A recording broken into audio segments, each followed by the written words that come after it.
Hello, Slicey Dicers. This is Brian with another knife review for you. Today, we have the Benchmade 565 1 Mini Freek. We all kind of knew this was coming as soon as Benchmade released their higher end version of the full size Freek, the 565 BK 1. We all kind of expected there to be a smaller version of it. We were all really looking forward to it. I was expecting it to just be this, a smaller version of this with M4 steel and the cool marbled G10, multi-layer G10, whatever you want to call it. The way they mill it gives it a marbled look. I was hoping on hope that it would have an uncoated M4 blade, but they went completely the other way with it. Instead of being this $190-ish range knife like this is, they went really high end on it and they put S90V steel, carbon fiber, and it's $263. So it is not an inexpensive knife. A lot of people were pretty shocked by that, myself included. But it is in line with how Benchmade prices S90V and carbon. So I'm not surprised by the price as much as I'm just surprised they went that way. Would have been, I think, just as popular if they just would have gone with the M4, just made a smaller version of this, but that's not how they went. We'll talk more about it when we get to size comparisons and stuff at the end here. But I'll do it in that, and we'll analyze that just a little bit more. But yeah, that was kind of a surprise for everybody. But the end product is undeniably a great looking knife. I love the finish on the blade. And an S90V, it ain't that easy to get that pretty of a finish on the blade. The carbon fiber is really, really nice. I love the red accents. I really do. It's, Darth Vader, Deadpool, Darth Maul spec, whatever you want to call it. It's a undeniably sexy knife. I do kind of wish that the lock bar was also black, or the screws were silver, either one. But yeah, they didn't go that way. But yeah, and also this is the first one I've gotten where the first production doesn't have a serial number on it anymore. I guess that's what they're doing now.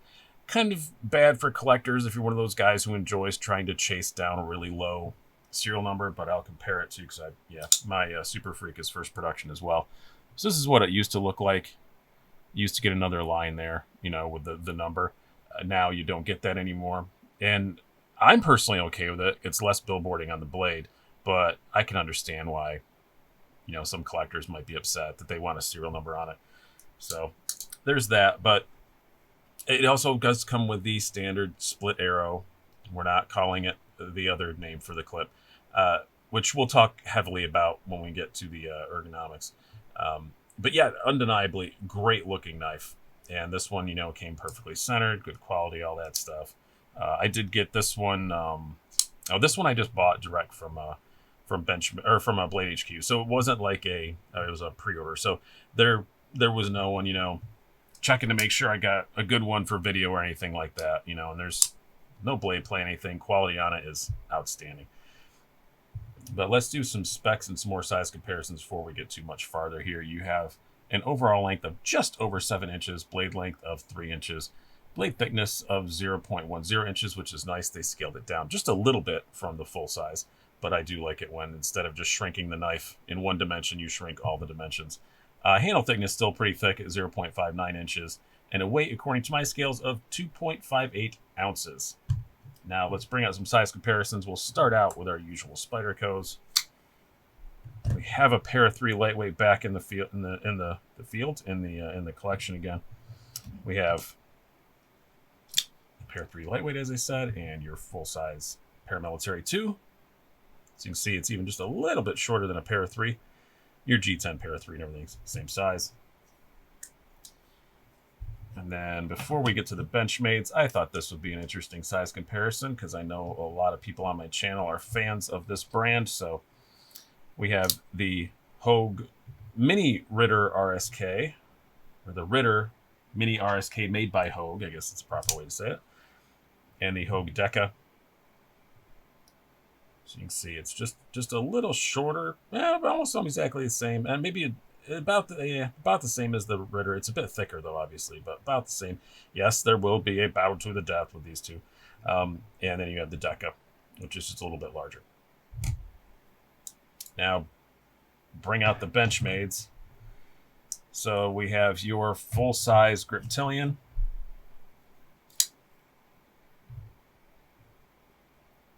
And the Mini Griptilian, which should be much closer, which never likes to stand up because it is insolent.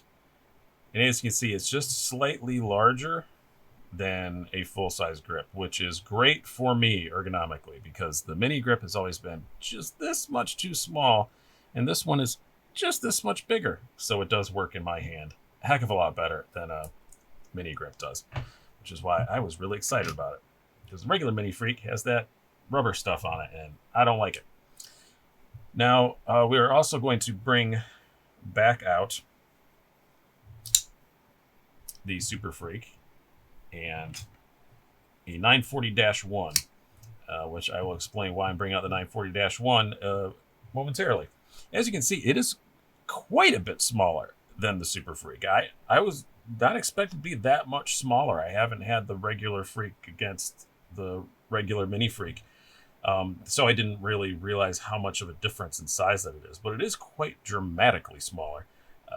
I don't know, just dimensionally in my head, I just didn't think it was going to be this much smaller, but it definitely is. And we've already talked about the choice of materials. The reason why I bring up the 940-1 is, as I said, this is also S90V and carbon fiber, exact same materials. It's got snazzy snazzy standoffs and all that. It doesn't have the snazzy thumb studs, but this is 272, and this is 263. This is a bigger knife, so it is right in line with Benchmade's pricing for S90V and carbon fiber. Again, I just think it was, I'm not even going to call it an odd choice or a bad choice. It was an interesting choice to go really high end with the Mini Freek instead of just doing another one of these, which is also still pretty high end. But anywho, let's talk more about what they came out with. So on the blade on this, I do love this blade shape. It is very similar to the Ritter blade shape. Now I'll bring out the Mini Freek here, or the Mini Ritter again here. If I can figure out where I put it. There it is. You can see it's fairly similar blade shape to that for sure. Once Ritter stopped being made by Benchmade and went to Hogue, I don't know what happened, but the Freek came out and it's got a very similar blade, and now the Ritter is made by Hogue. So I still have no real inside info on what happened there, but there you have it. It is a very good slicing blade. It's a very good EDC blade shape. It's just a very simple kind of drop point blade. About 24 thousandths behind the edge, not bad at all. Very thin blade stock, so it is an excellent slicer. Comes with that usual Benchmade kind of, toothy working edge, which they're razor sharp out of the box. I have no problem with that at all. It's just not a shiny, pretty edge. You don't see those very much on production knives, except for companies like Hogue and a couple other ones. But Rake usually has really awesome shiny edges, so that's not horribly surprising or horribly disappointing or anything. The tip on it's actually still pretty darn good for being this thin of a blade. Pretty impressed with the tip on it, I do have to say.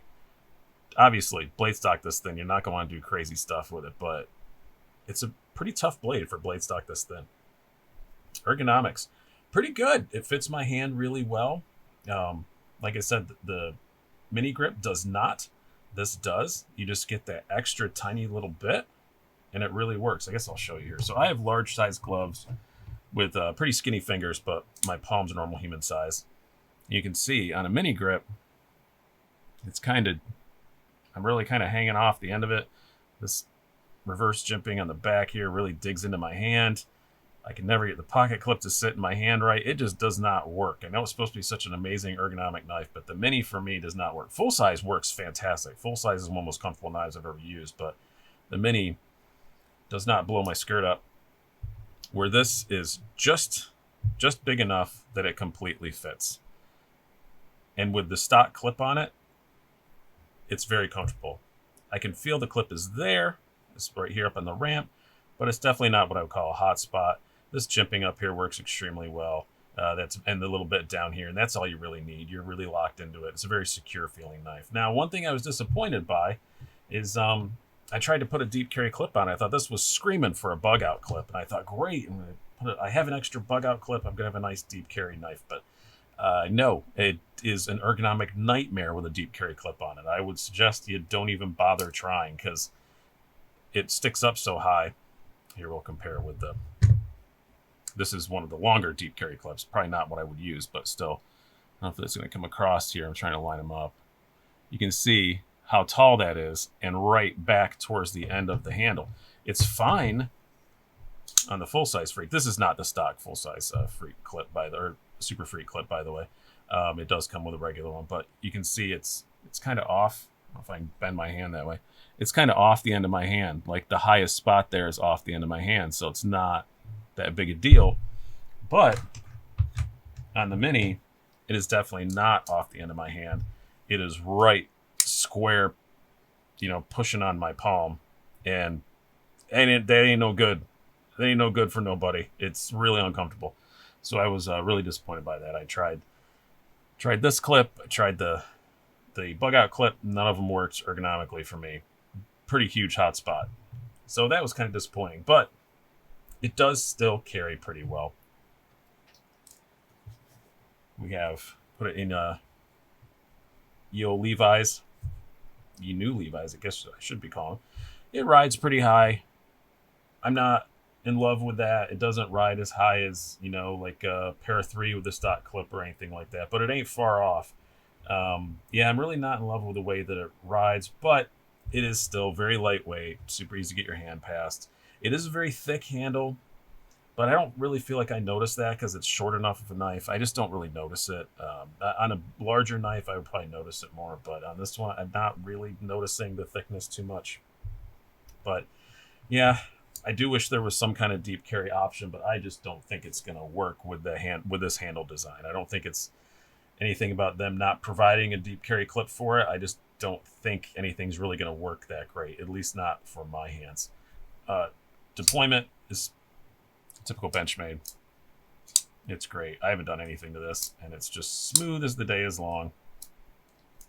As I just miss it there. But it's typical Benchmade access lock, everything you'd expect.